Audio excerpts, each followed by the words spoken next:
My name is Rachel, and I'm incredibly inspired by the speakers and everything I've heard here today, but also by Richard. And I just wanted to say, Richard, thank you for giving us the honour to contribute, because it's just incredible. And also I wanted to say that this man in the front row here is my husband, and what I'm going to share with you today is our story. It's not just my story. So, this lovely photo is a picture that was in the Canberra Times, and it looks inspirational and all this kind of stuff. But honestly, it is one picture out of so much of my story, which, you know, when you look at that, I look like a happy young woman who has it all together. But to be honest, my journey has been fractured, difficult, and sometimes completely overwhelming. I've had many moments in my life where I nearly gave up on everything. In that first slide, it said I was a survivor. Well, I've survived 2 suicide attempts and anorexia as a young person. I struggled with mental illness from when I was 6 years old because my parents got a divorce. And through the dysfunction of my family and everything I've gone through, I guess I've learnt that you always have something to give, even in the brokenness of your story and in your life. I used to think that people who had it all together had something to give, or they were able to make a difference in the world, but there is a bravery that comes out of our brokenness that nothing can seem to replace. So if you could go to the next slide. Sorry. Well, there's a remote. Oh. Stand there. Wow, I'm fantastic with technology.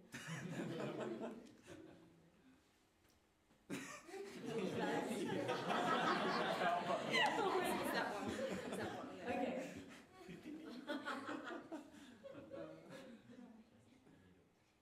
Maybe you guys should...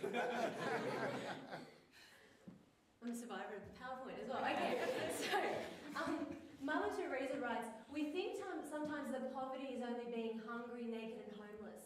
The poverty of being unwanted, unloved, uncared for is the greatest poverty. We must start in our own homes to remedy this kind of poverty." So when I started out in the work I do around mental health, I started to see this kind of poverty. Not material poverty or absolute poverty, but this notion of people feeling unwanted and uncared for. And in 2013, there was 9,000 hospital admissions for self-harm. And I started understanding that anorexia had one of the highest mortality rates out of any mental illness. And I started learning that suicide is the biggest killer for young people in Australia. And so this kind of poverty that Mother Teresa talks about is everywhere. It's in our schools, it's in our families, it's sometimes people we know. And this was the kind of poverty that moved my heart. Partly because I'd been through it, partly because I had lost a friend to suicide. But I felt that we had to do something. And I honestly was not sure how to conjure up solutions to a problem that was so widespread and complex and difficult. I felt completely overwhelmed in how to find a solution to this. And hopefully... So in 2014, I published my story, and I called it The Skeleton Diaries, and it was actually more of a product of my husband's bravery, because he was the one who pushed me to write this, and I was terrified. And I really felt that stories could change this. And stories might seem a bit messy or a bit unquantifiable to making social change, but I think stories really change social discourse and the way we talk about issues. And so the reason I wanted to share my personal story was I felt that it would shed light on the complexity of an eating disorder. And it would invite people into this secretive world, this world that people don't talk about.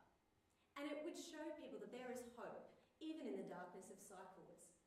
And so something that I wrote in my book, I keep reminding myself that good is coming out of devastation, that there is purpose to pain if you're brave enough to seize it. In the psych ward that I was in as a 15-year-old, I learned that there is purpose in pain.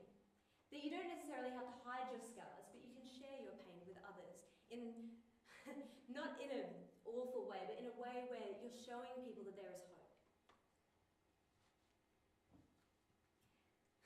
So, this brings me to talking about change. And this picture is an image of a Christmas present my husband got me last year.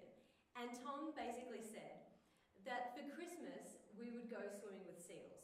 And how this is related to mental health and social change, I'll tell you. So last Christmas, we went into the ocean and I had this really idealistic image of how this would all go down. And I imagined us in the sunlight, frolicking with baby seals. And the majestic ocean, I had this image. And so we got out there, and I remember this man opening the back door of the boat and telling us to jump out into the open ocean. And all of a sudden, the idealistic image I had of what was going to happen of this Christmas present, it all kind of changed very fast. And as I jumped into the water, I started to hyperventilate. And I started to freak out. I became overwhelmed and all I could think of was man-eating sharks. Every type of shark. I didn't know I knew that many types of sharks. And as this ran through my head, I remember Tom looked at me and he said, "Oh, Rach, are you enjoying your Christmas present?" And in my freak out and my hyperventilating, I had this moment of realizing that this is what it is to make change. It's like jumping out into the open ocean. It's like feeling like you're in the deep. And as I looked down 40 metres below us at these seals, I started to calm down and I stopped thinking about the sharks. And the seals started to play with us and they were amazing. And it's one of the most amazing things we've done, despite it being terrifying. And in this experience, I did remind myself that it's okay to be scared. It's okay to not be brave all the time. It's okay to be totally overwhelmed by something, but you feel the fear and you do it anyway.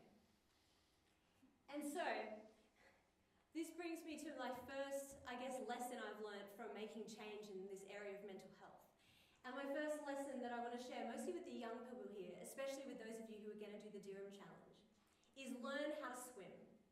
If you want to make change, learn how to swim and learn from others who have made change before you. Learn from people with experience. Learn from inspiring people who have come out with innovative ways of making change. Many people have done this before us in history, and we can learn from them.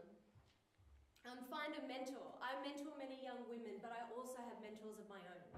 And so what I've learned in the process of what I do is there's so much to learn always, and from everyone. My second, lesson that I've learned in what I do is ask for help, don't drown. There's a lot of talk today about bravery, but as I said, sometimes we feel terrified. Sometimes we feel like we're in the open ocean. But it's okay to ask for help. It's okay to go to people and say, I don't know how to solve this. I don't know what to do.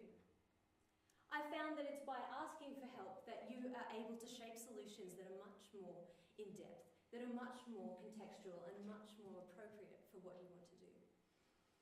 And support is a life jacket.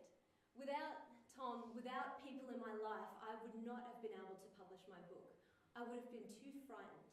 I would have been too scared of unintended consequences, and the fear would have strangled any ability I had to be able to share my story. But support is a life jacket that helps you to make change. Lastly, become a lifesaver. Sometimes the idea of being an entrepreneur or making change or being a leader can be a very individualistic idea. And we don't think of it in terms of being a selfless servant for others. But I really do believe if we want to change these big issues like the refugee crisis, slavery, or helping people with disabilities, we cannot do it just for ourselves or for our image or to sell a product. It is so much more than that. It is about considering others greater than yourself. I know personally that I've learnt that other people have so much to give us, and it's not just about what we bring, but what we can learn and give back to others. So live to give. And lastly, live to remedy injustice, oppression and poverty, whether it be absolute poverty, material poverty, or the kind of poverty that I mentioned in the first slide, where people feel unwanted, unloved and alone. So to end with another Mother Teresa quote, do small things with great love. I do believe it's through authentic connection, stories, and warmth that people change. It is by putting ourselves out there in bravery, even if we feel like we're in the middle of the ocean and we're afraid. And it is through this, through learning to swim, asking for help, and also becoming becoming a lifesaver, that we're able to make change.